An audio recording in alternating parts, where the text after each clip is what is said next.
23 strange addictions, 7 levels.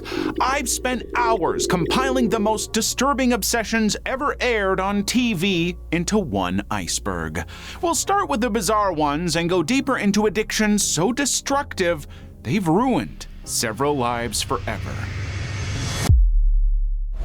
Level 1. Sun-kissed. The moment the sun rises, Tara rushes outside. Angling her body toward the sky, she begins a peculiar ritual that involves exposing her private treasures to the world. It all started in her 20s when she first experimented with alternative spiritual practices, and now it's become something her life depends on. The ritual is known as perineum sunning, a practice that involves exposing the genital area directly to sunlight.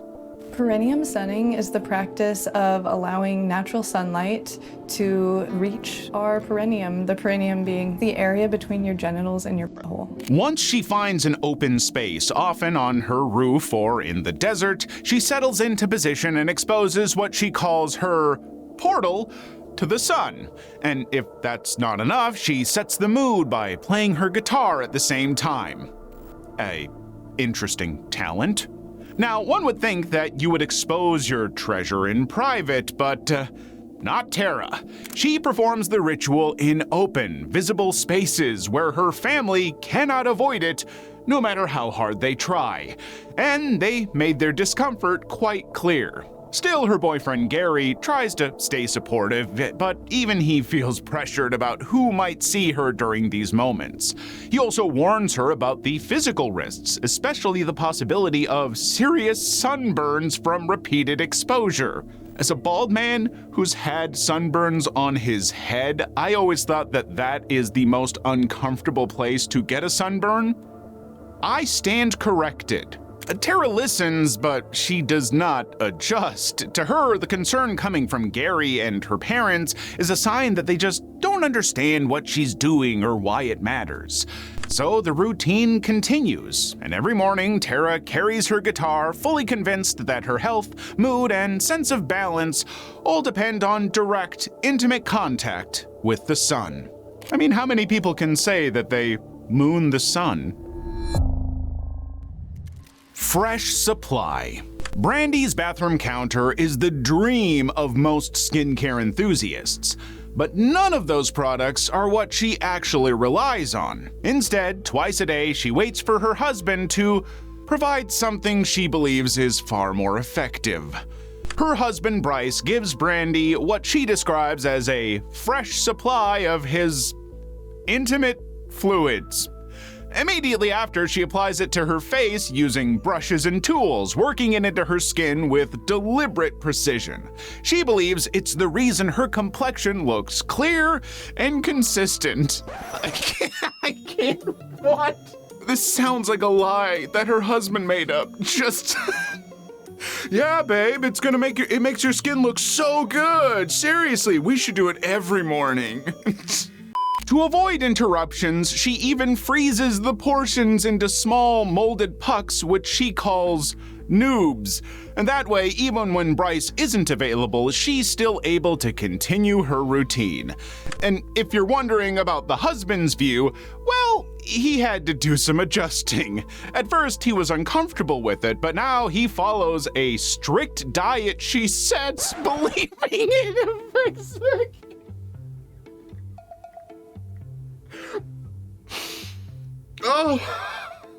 Now, at first, he was uncomfortable with it, but now he follows a strict diet she sets, believing it affects the quality of what she uses. If my husband wanted to stop giving me his I'd probably ask him why. That's the first question I would ask. I wouldn't be happy about it. Now, bizarre enough, this routine still existed within their relationship, but then things somehow got weirder. Brandy decided to introduce it to other people. She invited her friends over for a normal spa day and brought out the frozen pucks. Handing them over, she encouraged them to apply it to their skin. Only after they finish does she reveal what they have just used. Both women were shocked and pleaded with her to seek medical help. I thought we were being pranked. I did not think she actually froze Bryce and put them in ice cubes. I thought it was a joke. Now, following that confrontation, Brandy finally agrees to speak with a professional and meets with registered nurse Lindsay Pino. During the consultation, the nurse explains that there is no scientific or dermatological evidence supporting the use of her husband's fluids for skincare. The nurse also informs her of the possibility of transmitting undiagnosed infections with continuous use. Despite that explanation, her feelings about her skincare remain unchanged. For Brandy, the results she sees in the mirror outweigh everything else. Pheromone obsession. Cassie is certain she's found the biological secret to attraction, but she's about to discover that instead of pulling people closer, it's pushing them away. At 32 years old, she follows a strict regimen known as vabbing, where she applies her own bodily secretions to her neck, wrists, and behind her ears. No! I mean, hey, that's gotta like put you at risk for like a yeast infection or something, Cassie. Stop it. She treats it like a natural perfume and believes it works as a human pheromone that subconsciously attracts men. I'm currently living in Boston and I'm addicted to vabbing. I stick my fingers in my and I rub it on my body so that people can smell my pheromones. Now, 2 years earlier, she came across the idea through social media and decided to try it out of curiosity. Now, over time, the frequency increased until it became part of her daily routine. At her peak, she applied the substance up to 50 times a day, repeating the process in private spaces like her bathroom and bedroom, and disturbingly, even in public spaces like the back of a cab. But the habit moved even beyond just applying fresh secretions. Cassie now stores her secretions in a container to create what she describes as a more concentrated pheromone spray, which she can reuse later. The constant stimulation required to maintain the habit has caused her to literally tear on her parts. Despite the physical pain, she is still convinced that her entire romantic future hinges on this self-produced scent. But that reality is challenged when she meets a man named Harry. She expects the interaction to feel natural and engaging because of her pheromone effect. Instead, the conversation quickly becomes uncomfortable.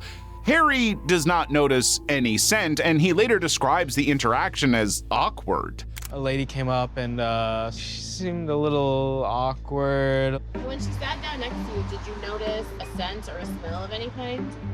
No, I didn't smell anything.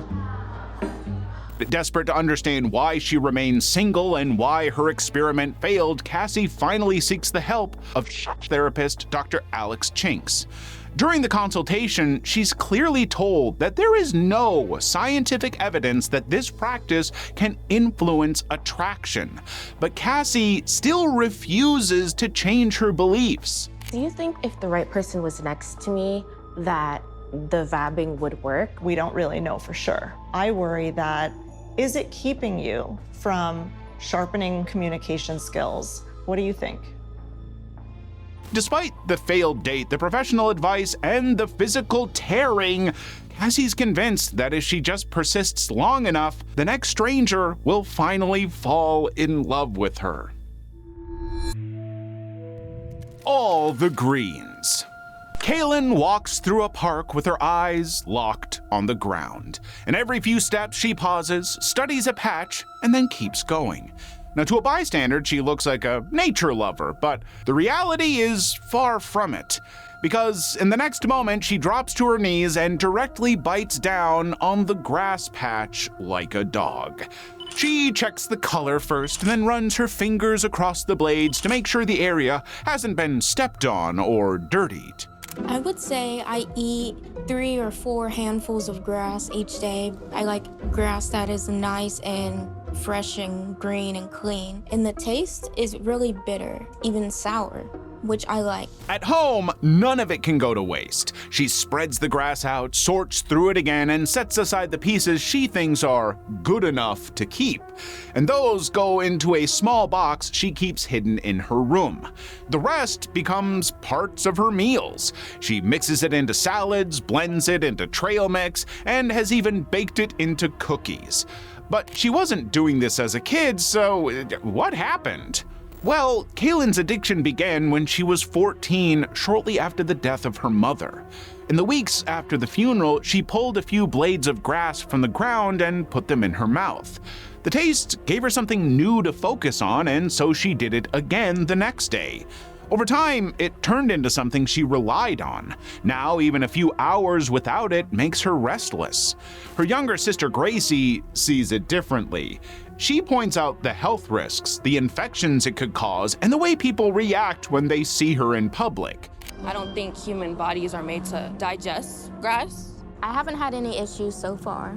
Besides, every now and then I have a stomach ache. Yeah, it's probably your body's rejecting the grass. But Kaylin has spent 4 years building a bridge between herself and her mother, and she's terrified that if she stops, that last piece of that connection will disappear forever. I hope my sister has a change of mind and accepts my addiction, because I'm not going to stop eating grass. I live for it. Just thinking about it brings me joy. Level 2. The ultimatum. Most love triangles involve two people fighting for the heart of one. This one involves a 33-year-old woman, her fiancé, and a decaying piece of fabric. In Jonesboro, Georgia, Tamara doesn't go anywhere without her pillow. She even calls it Boo, and it's not even comfy. It's small, worn out, and stained from years of use, but she keeps it pressed tightly against her chest. It's got some years on it, you know? It's got some miles on it, but it's not dirty, and it might be a little dirty, but it's not stinky. I don't like when people say it's stinky. In grocery stores and car rides, she even takes it along to see movies. If one were to count, on average, Tamara spends more than 125 hours a week in physical contact with the pillow, and it soon became a major problem in her relationship. Her boyfriend Paul sees the pillow as something that keeps them from building a future, but Tamara sees it differently. To her, Boo holds years of memories and a sense of safety. Because of that belief, she sets a clear boundary. If the people around her cannot accept Boo, she takes it as a sign they cannot accept her either. While Tamara's obsession might look a little irrational, it's a direct response to a devastating incident that happened to her as a child. When Tamara was very young, she experienced SA. After that, she withdrew and began using the pillow as a barrier between herself and situations that felt unsafe. Over time, Boo became the place where she directed all her emotions. Now, eventually, Paul forces Tamara to make a decision. While they're shopping for an engagement ring, he tells her directly that he cannot move forward if the pillow remains a part of her life. But Tamara surprisingly chooses Boo, ending their engagement. But her breakup with Paul finally forced her to seek professional help with a psychotherapist named Dr. Tiffany Henry. During the sessions, Dr. Henry identifies her behavior as a trauma response and introduces an approach that will help her reduce her dependence on it. The goal is to help her rebuild that sense of safety within herself rather than keeping it attached to the pillow. At first, that process was difficult, but in one of the final moments of her session, she leaves Boo on the couch and walks over to embrace Paul. It's a small step, but it's her first step in 30 years. Secret stash. Bianca sits outside with her 2 sons drawing on the pavement while simultaneously passing pieces of chalk back and forth. While the boys keep drawing, Bianca suddenly picks up a fresh stick of chalk.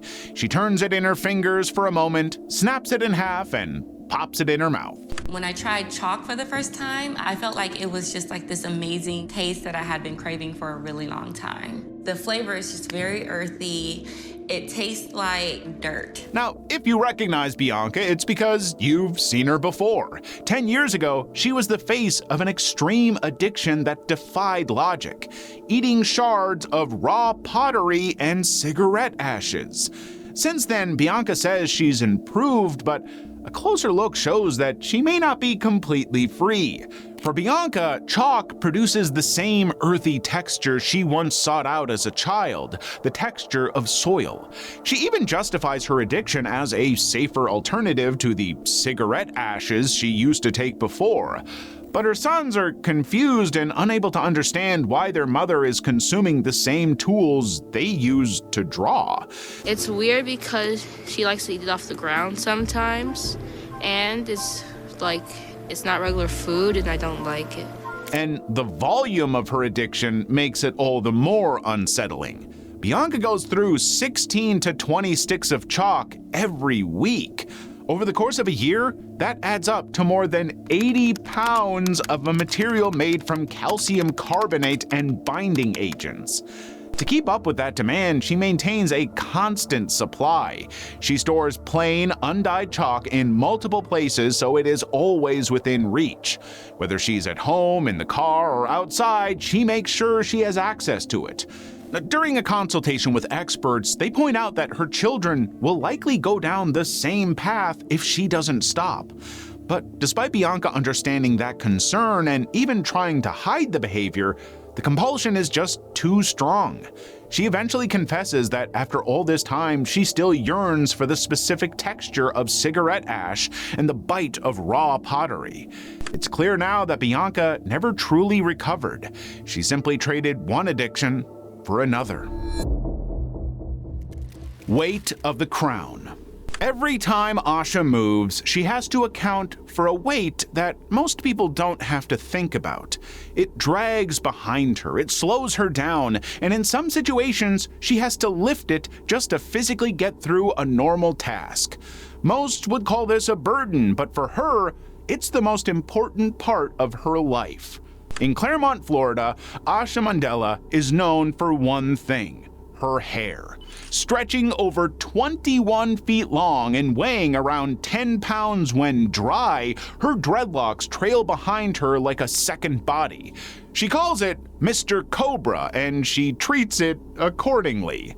We are like really best friends. I talk to him a lot, I stroke him a lot, and yeah, I do kiss him a lot too. She talks to it, runs her hands through it, and when she gets into a car, she secures it in the passenger seat so it doesn't drag or snag along the ground. Asha spends up to 6 hours every day maintaining her dreadlocks. When she shops for groceries, she has to lift the bulk of her hair into the cart just to keep it from sweeping items off shelves or dragging across the floor. But even more than the time it consumes, the hair puts a physical strain directly on her scalp, neck, and spine. Over the years, this has led to chronic neck pain, pinched nerves, and visible stress on her posture. Yet, whenever friends or family suggest she trim even a few inches, she blatantly refuses.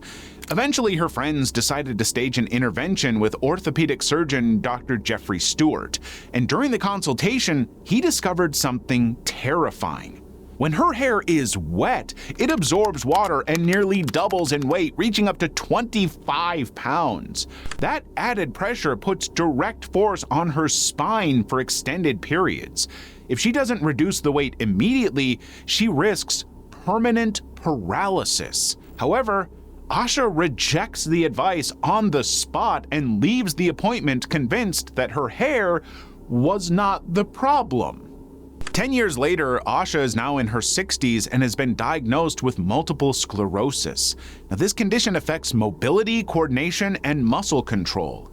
As her physical strength declined, managing the hair became even more difficult. Because of that, she now relies on a full-time caregiver to handle the daily maintenance. Each day, the caregiver spends hours untangling the dreadlocks and placing them into a custom fabric sling. Even with reduced mobility, constant pain, and now even a diagnosis, Asha has never cut her hair. I've never related to someone less.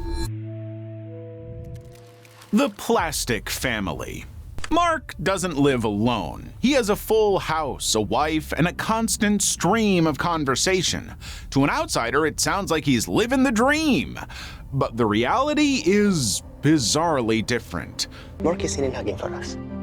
The family Mark has is made up of 15 inflatable pool toys. He talks to them, eats with them, and includes them in nearly every part of his routine. Each one has a name, a personality, and a designated space. And at the center of it all is Lila, a large, inflatable dragon he considers his wife. She basically is like a wife to me.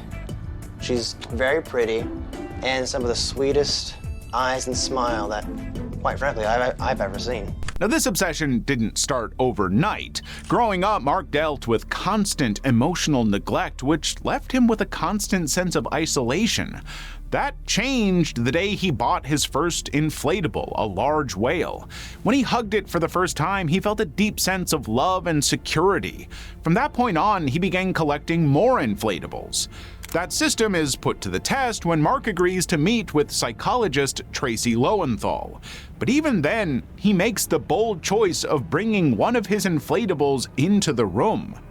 During their session, Dr. Lowenthal warns him that if he continues on this path, he may never be able to form a functional adult relationship. Having relationships with inanimate objects versus with people worries me because that could lead to isolation, and that isolation in some people can lead to depression and more significant problems like substance. For the first time, Mark acknowledges that the system he built is limiting him and even agrees to begin treatment. However, when he returns home, his routine resumes and he's back in the pool, floating with Lila. Mark knows he needs to quit his addiction, but as he leans his head against the cold plastic surface, it's clear that he's not ready to let go. Level 3. Mr. Sherry. For 12 years, Robert has managed to keep the two halves of his life from colliding. But he's finally about to reveal exactly who he is, and in the most dramatic way possible. Turns out, when Robert is alone, he undergoes an intense physical transformation that allows him to become Sherry, a life-sized, hyper-realistic female doll. His transformation usually begins in the bathroom. First, Robert prepares his skin by applying powder across his body. This step is necessary to reduce friction once the suit goes on. From there, he begins putting on the silicone bodysuit. The material is tight and resistant, so getting into it requires a lot of effort. Only after the suit is fully in place does he move to the next stage, the mask. It is designed with detailed facial features, including makeup, skin texture, and fixed expressions.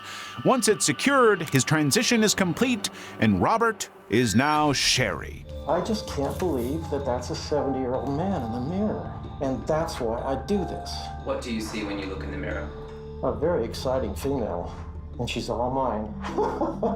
Now, as Sherry, Robert moves with a different grace. He spends his time in his private pool sunbathing and posing for photos. However, that sense of euphoria is always interrupted by constant anxiety. Every time he hears a car pull into the driveway or a knock at the door, he fears people will discover him. After more than a decade of isolation, Robert decides to attempt something that he's never done before. He chooses to leave the house as Sherry. To do that, he travels from California to Minneapolis to attend an event known as the Rendezvous. It was a private gathering for people who share similar practices. As Robert arrives at the hotel, a genuine terror grips him. What if he doesn't fit in? What if, even among others who share his secret, they see him as an outsider? But when he walks into the event, the people there approach him, speak to him, and treat him as part of the group. For the first time in 12 years, Robert feels belonged. What happens at the rendezvous stays at the rendezvous. Is everybody okay if we just kind of go around the room and have you say your name? Sherry, this is my first time. First time here. That experience pushes him to take Sherry into a fully public space, and he chooses Newport Beach Pier.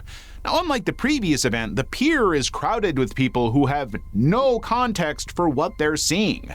So as he walks, people stop and stare. A few even get close enough to test whether what they're looking at is real. Despite the scrutiny, Robert feels a rush of freedom. He is Sherry, and for a brief moment, he is visible. What just happened is I went out with a mask and talked to real people on a one-to-one basis without fear. This is a once-in-a-lifetime thing that I never, ever even considered I'd ever do. I mean, sure, he's not hurting anyone. Go for it, Robert, or Sherry. Milk Factory. At a local park in Philomath, Oregon, 39-year-old Charlotte Montgomery sits with her 2 children watching them play. It looks like a normal afternoon, until her 7-year-old walks over and asks for Mama Milky. Okay. Okay. I really gotta read these ahead of time so I'm not so shocked by it. Charlotte immediately sits down on a nearby bench, adjusts her clothing, and begins breastfeeding her daughter right there in public. Charlotte doesn't try to downplay her actions or soften them. She calmly admits that she is addicted to breastfeeding. Now, obviously, we had to hold back on some of the footage, YouTube, but you can find the complete uncensored version on our Patreon. Now, Charlotte's dependence becomes more obvious at home. She opens her refrigerator and reveals dozens of stored bags of breast milk stacked and labeled. Some of them have been sitting there for nearly 2 years since she wants to preserve every drop. And she carefully makes sure it's always available. I kept breastfeeding when I learned about the benefits of it. This is milk from 2 years old now, and I'm really excited to have this because it is liquid gold to me. Now, according to Charlotte, every time she breastfeeds, her body releases oxytocin, which gives her a sense of calm and relief. And that feeling is what keeps the routine going. But her addiction doesn't just stop at nursing. At one point, she applies breast milk to her daughter's scraped knee and calls it liquid gold. Now, while cooking, Charlotte also mixes breast milk into eggs without announcing it beforehand. Her husband, Brian, partially supports her, but he also admits that it makes him uncomfortable, especially when it affects their relationship. I like to think that I'm not very selfish, but there are times where I'm human. I want my time with my wife, and sometimes that has been affected by breastfeeding. Despite her confidence in her ritual, Charlotte briefly visits a medical office to speak directly with a professional. Even after being told that there's no clear benefit to what she's doing, her views don't change. Instead, she finds new ways to keep the routine going, even turning her stored supply into jewelry. And by the end, too, it's clear Charlotte has no plans to stop. I was not breastfed as a child. I was formula fed. My mom, she struggled to breastfeed. But as far as I am now, I don't have a plan to stop. Well, you know, as long as she's got plenty of money set aside for her children's therapy bills, I guess that's okay. Caffeine storm. 45-year-old Angela walks right behind the cafe counter, bypassing all protocol, and fills her own cup of coffee. Nothing about this move registers as odd until you realize this is an activity she indulges at least a dozen times a day. By the time most customers are ordering their first drink, Angela is already several cups ahead. That obsession continues outside the cafe as well. At home, her kitchen is organized around constant access to caffeine. Drawers are packed with K-cups, and an entire refrigerator is reserved for bottled iced coffee. Some people think 10 cups of coffee is an addiction. Let me tell you, that is nothing. I could drink 100 cups of coffee a day. Nobody can drink more than me. Angela consumes approximately 5 1,000 milligrams of caffeine every day.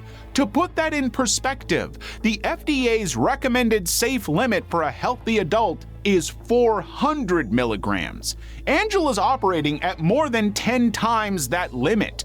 As a result, she makes up to 20 bathroom trips every single day, a side effect of consuming such a massive volume of liquid and stimulants. Finally, under pressure from her family, Angela agrees to a medical evaluation with Dr. Sweta Shah. However, even on the way to the clinic, she brings iced coffee and takes a final sip before heading into the room. During the consultation, the doctor warns her that her heart and other organs are under critical strain, and that she's at a constant risk of getting a stroke, a heart attack, or complete organ failure at any moment. So if Angela doesn't stop drinking the amount of coffee that she's drinking, she's headed to a really bad place. She's gonna end up in the hospital, her organs are gonna shut down, and it's not gonna be good. Angela is shocked by the severity of the diagnosis and finally decides to reduce her intake. In the end, a post-episode update states that Angela has agreed to stop drinking coffee after 8 p.m. and has cut her intake down to 40 cups a day. While that is an obvious reduction, it's still a massive, dangerous amount of caffeine for any human to process. Sniff Fest. There are a few things people instinctively check for before leaving the house, like a phone, a wallet. But for Anissa, that item is her father's unwashed underwear. No! It was worse than I thought.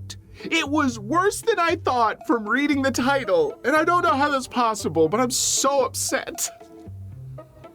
But also it's funny. Without it, she doesn't feel ready to face the day. Whether she's grabbing coffee with a friend or sitting at her desk, Anissa is never more than a few seconds away from taking a long, deep sniff of that underwear. She describes the scent as grassy and earthy, an aroma that acts as an instant antidote to her anxiety.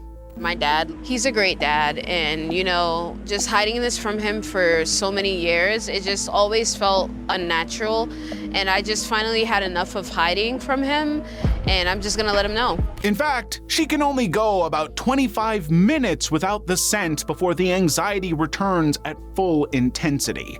Because of that, she's made proactive adjustments to avoid ever reaching that point. Like at work, she sometimes wraps the fabric around her face like a mask so she can inhale continuously without drawing attention. Over time, Anissa collects more than 100 pairs of her father's underwear and hides them in various places around her home. At the same time, she makes sure her father never notices anything missing by replacing every pair she takes with new ones. With time, she decides to spill her secret to her best friend, Monia. When they meet up and she explains the disturbing obsession, Monia immediately pushes her to speak directly to her father. Eventually, she confesses the habit to her father, and he urges her to get professional help. That leads to her hypnotherapist, Dr. David Greenwood. During their sessions, she traces the behavior back to a specific moment in her childhood when her mother left the family. From that point on, her father became the only stable presence in her life, and over time, his scent became tied to a sense of safety. Dr. Greenwood works to break the link between her father's scent and the sense of safety she's attached to it, but progress doesn't come easily, and by the end of the episode, Anissa is still dealing with the urge every single day. Feel bad that her mother left and for the trauma that she has been through, and I wish her the best, and I also wish she would please stop doing that. I can't handle it. Picks and scrapes. In Augusta, 27-year-old Rachel is preparing for what should be the perfect day of her life, her wedding to her fiancé, Bobby. But in between the dress fittings, she's also dealing with a habit that's left visible damage on her body. Using her fingernails or a set of sterilized tweezers, Rachel spends up to 2 hours every single day tearing at the scabs on her skin. This had reached a point where she's no longer waits for a wound to heal on its own. Now she actively picks and sometimes even reopens her skin just to create scabs. Her mother, Laura, has watched this unfold since Rachel was a toddler and hoped it would be a phase, but it only got worse. If I feel pain when I'm doing this, I feel that I'm doing the job right. It's like mission accomplished. In fact, Rachel recently developed a serious staph infection in one of her deeper wounds she had made from constantly picking. The infection was so severe that if the bacteria were to reach her bloodstream, it could lead to amputation or even death. Unfortunately, the stress of wedding planning only added to Rachel's anxiety and thus further increased her urge to pick. While shopping for dresses, Rachel wasn't looking for the most beautiful gown, but rather one with sleeves and high necklines to hide the damage she had inflicted. She worries about new wounds forming in visible areas, especially her face or chest, on the day of the ceremony itself. She even admitted to a friend that she's been prescribed antibiotics for her infection, but has deliberately neglected to take them. Eventually, Rachel decides to seek professional help from Dr. Keith Edmonds, a behavioral health specialist. During their sessions, Dr. Edmonds identifies the behavior as a severe manifestation of the OCD spectrum. In this case, the picking acts as a response to anxiety. The urge builds internally, and the act of picking temporarily reduces that tension. However, the relief is short-lived, which is why the behavior repeats. Rachel is given a series of strict rules during her interventions. She must cover her bathroom mirrors to avoid triggering the urge, limit her time alone in the bathroom, and keep a diary of her emotional triggers. Rachel realizes at the end that she's not yet mentally prepared to carry the burden of both a wedding and the fight for her life, and so she makes the difficult decision to postpone her nuptials. Now, the cases so far were unusual, but in the next levels, things get dangerously out of control. So subscribe and keep going. Level 4. Light and dark. While her peers focus on school and social life, 19-year-old Candace has built her entire daily regimen into changing the color of her skin. She sees her natural dark complexion as the source of every social injustice she's ever faced. After years of feeling like an outsider, she believes her only path to acceptance is to erase the color of her skin completely.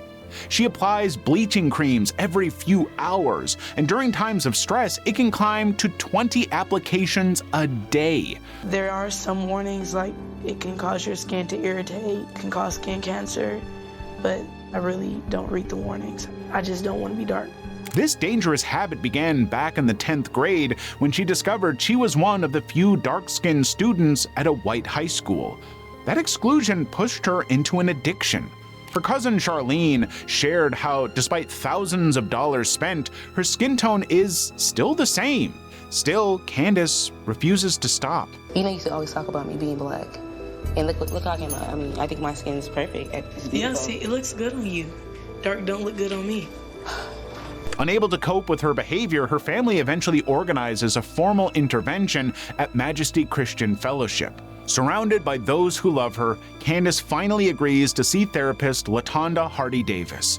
During the consultation, she realizes that her beauty regimen is just an attempt to escape reality. In the end, Candace leaves with a new perspective, successfully cutting back from a constant use to once-a-day applications. Ultraviolet obsession. For most, tanning is a seasonal activity or a pre-vacation indulgence, but for Samantha, it's a daily necessity. In fact, she rotates among multiple tanning salons in a day. With up to 3 times a day altogether, she gets up to nearly an hour of direct ultraviolet exposure every 24 hours. And even within those sessions, she makes adjustments to increase the intensity. This obsession has already left a permanent mark on her body. Her mother recounts a terrifying incident from the past where Samantha's skin was so severely overtanned that it physically split open. As a parent, you never want your kids to become dependent on nothing. and Samantha's become dependent upon tanning. It's an obsession, addiction. I'm scared for Samantha's whole well-being. Yet for Samantha, the immediate concern is not the injury, but rather how pale she might look if she stops. When it comes to long-term consequences like premature aging, she dismisses them entirely, assuming that she can correct them later with procedures like Botox or cosmetic surgery. Bad plan, Samantha. Bad plan. Her behavior eventually forces a consultation with dermatologist Dr. David Bird, and during the examination, he points out the difference between her actual age and the condition of her skin. The fine lines forming around her eyes have a noticeable change in texture. The skin on her hands is thin, dry, and leathery, and based on appearance alone, he compares them to someone much older and describes them directly as old people hands. Dr. Bird explains that while there's no immediate signs of skin cancer, her current level of exposure places her at extremely high risk. But Samantha interprets the absence of an immediate cancer diagnosis as validation to continue her behavior rather than as a wake-up call. Given Samantha's current behavior patterns, I think her future is pretty grim. I think she's absolutely will develop skin cancer at some point, and it may actually kill her. By the end of the process, Samantha finally understands what's driving her behavior.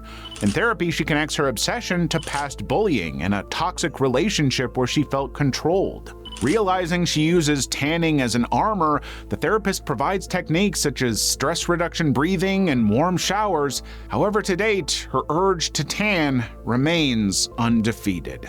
I don't know, I just kind of like, I don't want to be like that again. Like, I don't want to look like that again. I don't want to be controlled like that again. So anything I do now is just for me. If tanning is your armor, Samantha, I think that armor's got a few cracks in it. Waxy craving. Nicole wakes up and reaches for something most people would never consider food. But for her, it's something that she can't go without. She constantly craves the soft, smooth texture of deodorants. And once it melts against her palate, she describes the sensation as deeply satisfying. The compulsion is so severe that it even interrupts her sleep for a fix. Over the course of a month, she goes through roughly 15 sticks of deodorant, often spending time at the pharmacy to hand select brands. The lengths she goes to maintain her habit are alarming. Nicole uses aerosol sprays to numb her own tongue. This makes swallowing the solid, waxy sticks more comfortable. It's really soft. It feels like it melts in my mouth. It has its own unique taste. My mouth gets really dry, but at the same time, my mouth is still watering because it's what I'm craving. The reality of what she's doing is laid out to her in a locker room by her best friend, Zakia. Zakia forces Nicole to read aloud the warning labels on the back of the sticks because they contain toxic chemicals. However, even with that awareness, stopping isn't simple. When she's attempted to quit in the past, she suffered from overpowering withdrawal symptoms and physical tremors. Her boyfriend Jaquan decides to stage an intervention during a movie outing. He lays out his deepest fear that he's essentially watching his girlfriend slowly poison herself. The intervention leads Nicole to the office of internal medical physician Dr. Ken Redcross.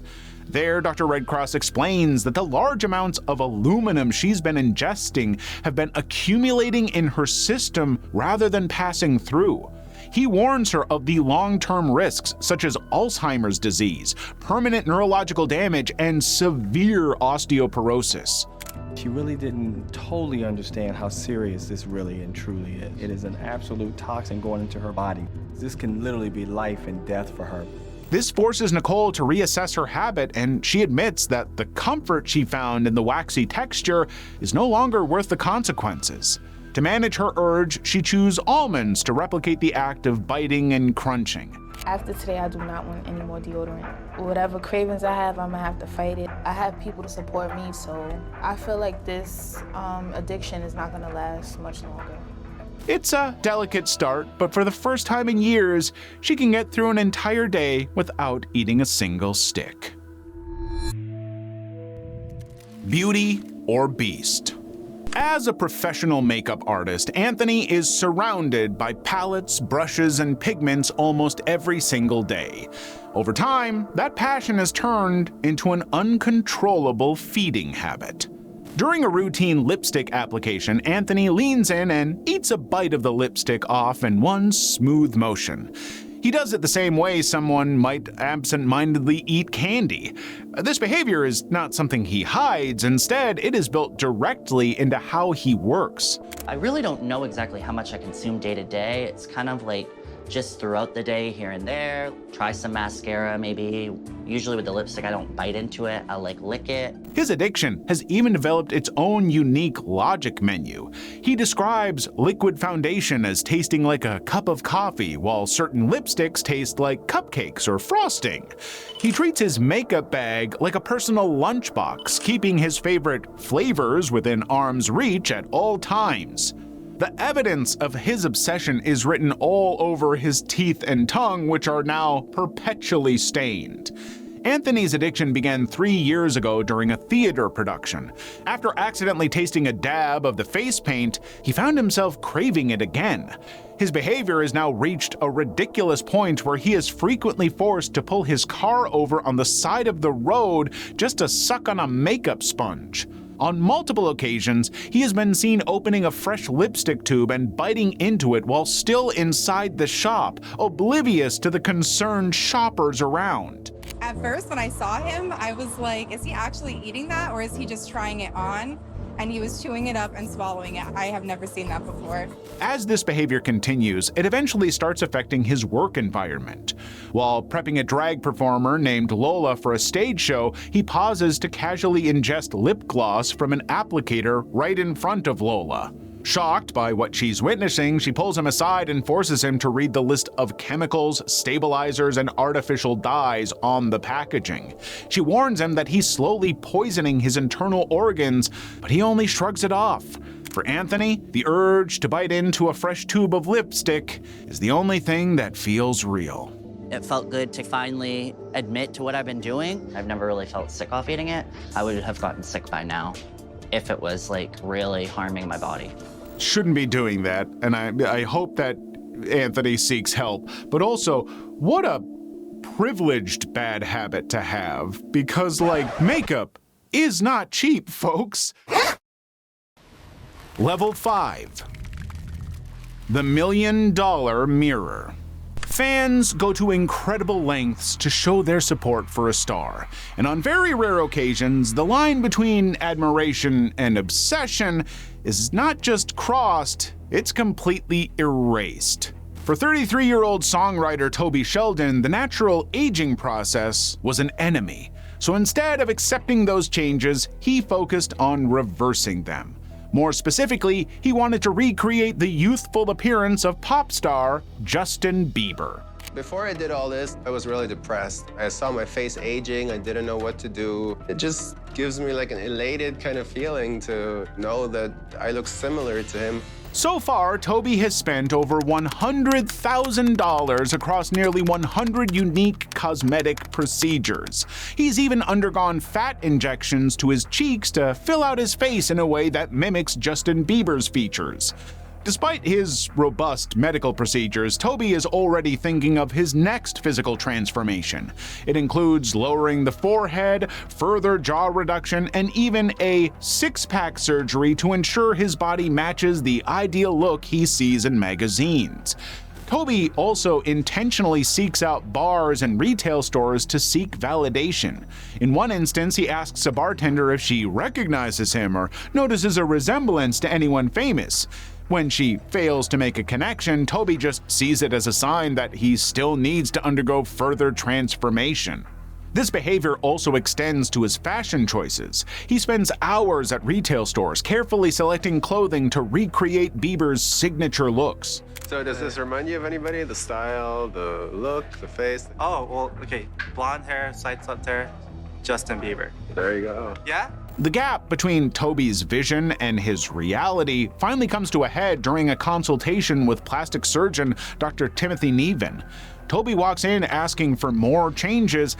Instead, he's told that the number of procedures he's already had is putting his health at serious risk. More importantly, the doctor addresses the potential for body dysmorphia.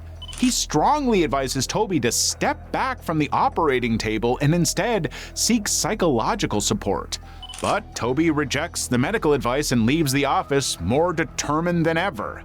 I definitely do respect the opinion of the doctor, but in the end, it's my face, it's my happiness, so I'll still move ahead with the surgeries. Toby never really grew out of his addiction, and in 2015, he took his own life, ending a decade-long quest for perfection. Weight of obsession. Foxy lives with an extreme condition that makes it impossible for her to move freely.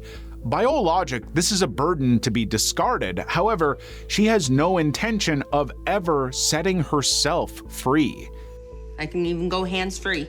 In Detroit, Michigan, something as simple as walking through an antique shop becomes a problem for her. As she moves between aisles, her body collides with tightly packed displays, knocking items over unintentionally. Basic acts like fastening a seatbelt in a ride chair have become a chore. Foxy has implants in her breasts that each exceed 9,000 cc, which brings the combined weight to roughly 44 pounds. This is roughly equivalent to 2 large bowling balls. Most people know breast sizes by cup sizes or by alphabet. Now I have run out of the alphabet, so there's not really a way for me to tell what size that would be because they just don't make bras this size. So I just go by CC size, and I am now at 9,040 cc's each breast. But to Foxy, it's an achievement. She views her body as an ongoing project, and her ultimate aspiration is to reach 10,000 cc. This is a size she believes will secure her place in the record books. But her obsession wasn't always this extreme. It all started when she went through a divorce and also dealt with the loss of close family members. In the wake of that grief, she began to use extreme cosmetic modification as a way to reclaim some sort of control over her own life. Now, Foxy no longer relies solely on scheduled procedures. Instead, she manages her own expansion, manually injecting saline to increase her size. Each time she does this, there is a clear risk. A small mistake in pressure or volume could lead to rupture or internal complications. But despite being aware of that risk, she continues anyway. When Foxy explains her plans to continue expanding, her friends Leva and Chris point out that the skin across her chest is already stretched to a dangerous level. But their warnings do little to change things. The situation eventually reaches a point where medical professionals have to intervene directly. Foxy meets with surgeons Dr. Chad Deal and Dr. Albert Carlotti, expecting to discuss the next stage of expansion. However, when the doctors assess her situation, they reveal that her body has already been pushed to its limit. They also explain that continuing the expansion would place further strain on her spine, increasing the risk of long-term damage. Despite their detailed explanation, Foxy shows no sign of change. Level 6. Copper Cage. Beauty is pain, but there's always a clear limit to how much discomfort a human body can tolerate. For Sydney, however, that limit no longer exists. For the past 4 years, Sydney has been wearing a heavy, custom-fitted copper necklace consisting of tightly stacked metal rings. She sleeps and showers with it, removing it only twice a year for deep cleaning. To manage basic hygiene, Sydney uses baby wipes wrapped around a toothbrush to clean between the narrow gaps of the coils. This process takes time and has become a necessary part of maintaining her neck's condition. The goal behind all of this is specific. Sydney is trying to create the visual effect of an elongated neck. So far, she's achieved roughly 5 inches of visible stretch, and she's now focused on reaching between 7 and 8 inches. I think I can go a few more inches with my neck. It's at 5 inches right now.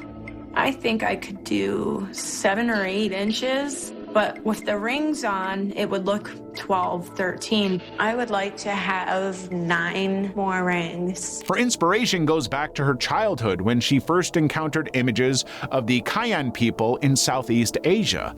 But what was a plain fascination grew into a life-defining compulsion over time. Sydney is already planning her next step and now wants to commission a larger set of rings.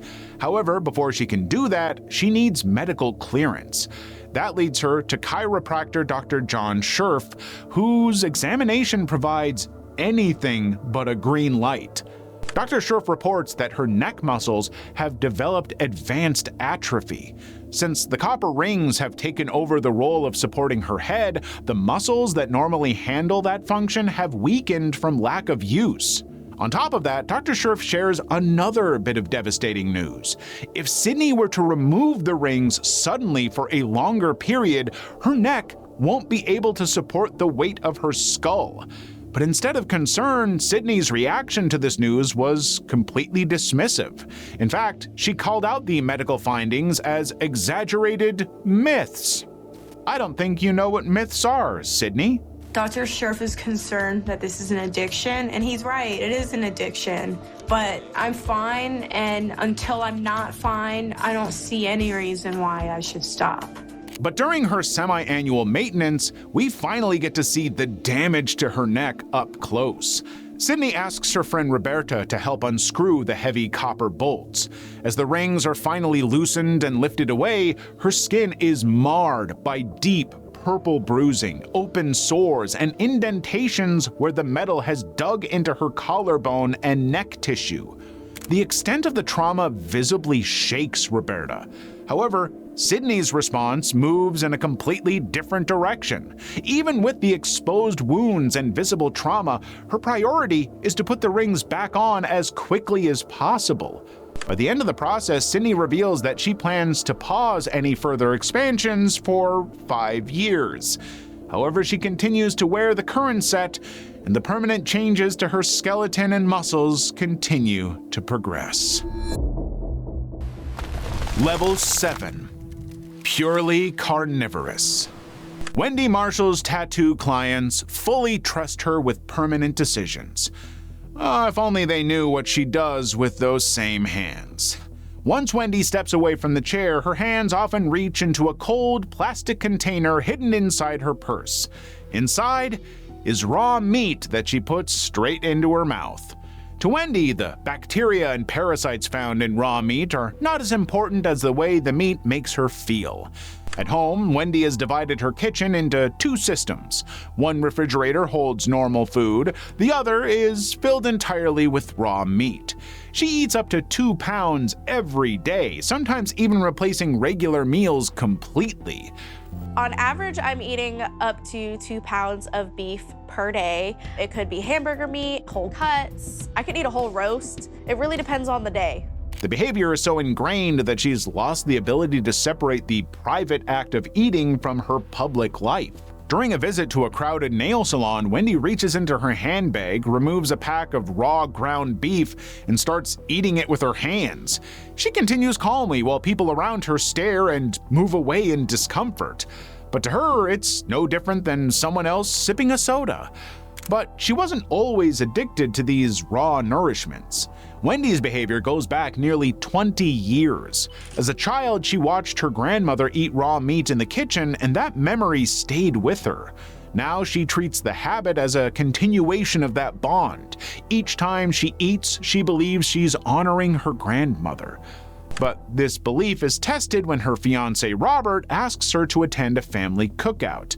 He asks her to eat normally for just one evening to avoid drawing attention, but Wendy refuses. When the food is served, she takes a raw T-bone steak out of her bag and begins eating it at the table. This results in confrontation with his entire family, and she leaves in tears. I just can't imagine my life without eating raw meat every day. Like, it is a part of me. Now, after the incident, Wendy finally visits a clinic for a medical checkup. The testing confirms that she has enteroinvasus E. coli, a serious bacterial infection. The practitioner also explains that her diet puts her at constant risk of reinfection, including strains that may not respond to antibiotics. She's also exposed to parasites such as tapeworms, along with the possibility of long-term organ damage. Stopping completely is now her only safe option, but Wendy does not agree to that and instead proposes a compromise to stop eating raw ground beef, but to continue eating raw steaks as a better alternative. From her perspective, this is progress, but from a medical standpoint, it is still extremely risky. Until she quits completely, she remains in a state of constant self-imposed danger. Loaded stomach.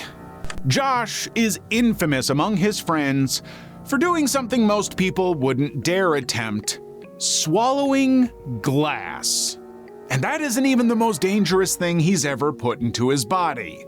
The first time Josh had swallowed a live .22 caliber bullet, he remembered feeling a sustained rush of adrenaline afterward. So now, he carries bullets in his pockets throughout the day, occasionally taking them out and swallowing them one at a time. He mostly does it alone, but it often happens in social settings as well. I'm worried when I'm eating glass and bullets that I don't actually pass them, and they could just be building up in my intestinal tract somewhere, or it could actually be impaling my stomach or esophagus or intestines. It doesn't worry me enough, though, that I'm gonna stop doing it. However, during a weekly poker game with his friends, his habit caused serious relationship issues. At first, it was like any other night, but as the game continues, Josh reaches into his pocket again and swallows another bullet. That's when his fiancée Natalie catches him and becomes visibly upset, and after some time, she leaves the room. Josh's friends eventually push for him to get a consultation and an X-ray with Dr. Andrew Dennis, a trauma surgeon. The scan reveals 8 distinct objects inside Josh's body. 5 of them are still in his stomach, while the rest have already moved further along his digestive tract. As these bullets pass into the intestines, there is a risk of blockage or a tear. Seeing the bullets inside his own body changes how he reacts, and Josh finally decides to quit. However, even after making that promise, he still struggles with the urge to swallow live ammunition, and it's unclear whether he will follow through or revert to the same behavior. It's like he's playing Russian roulette with lunch. Synthetic appetite. While most people start their morning with coffee or a full breakfast, Robert begins his day with something entirely different: a thin, translucent strip of plastic. Over the last 16 years, he has honed his palate to have a specific preference for thin newspaper delivery bags. He believes that different colors possess distinct flavor profiles, with the newspaper sleeves consistently ranking as his preferred choice. At this point, Robert's addiction has turned him into a scavenger. My favorite bags are the bags off the newspaper. He spends his mornings driving through neighborhoods and scanning driveways for the plastic sleeves that hold the morning paper. If he's unable to find any of the driveways, he focuses on retail stores. And when he finally gets them, he rolls the plastic into tight, compact shapes and stores them in his pockets. Later, he takes them out and chews them slowly throughout the day. Things have gotten so bad that plastic has replaced his actual food entirely. In fact, Robert can even go as long as 36 hours without eating anything nutritional. He started when he was about 7 years old, and it has gotten worse and worse. Every time I see him, he's always chewing. The impact his addiction has caused on his personal life is also becoming harder to ignore. His fiancée Ashley has been understanding of his condition. However, with their wedding now just 6 months away, The pressure is getting to her. In the days that follow, Robert's habits finally catch up to him when he experiences a series of sharp, alarming pains in his chest and abdomen. Fearing an internal crisis, Robert visits Dr. Deanna Elsia. During the consultation, he reveals that over the past decade and a half, he has consumed approximately 60,000 plastic bags. The doctor immediately orders an X-ray, and the imaging shows that the plastic is not breaking down, but rather accumulating. He's at risk of a volcano effect in his intestines, where a massive accumulation of synthetic waste could suddenly cause a tear. This would lead to internal bleeding, fatal infection, or complete organ failure. Despite the professional diagnosis and the prospect of a failed wedding, Robert finds himself unable to cut his addiction. In a sad update, Robert chooses the plastic over his engagement, breaking off the wedding and continuing his dangerous routine alone.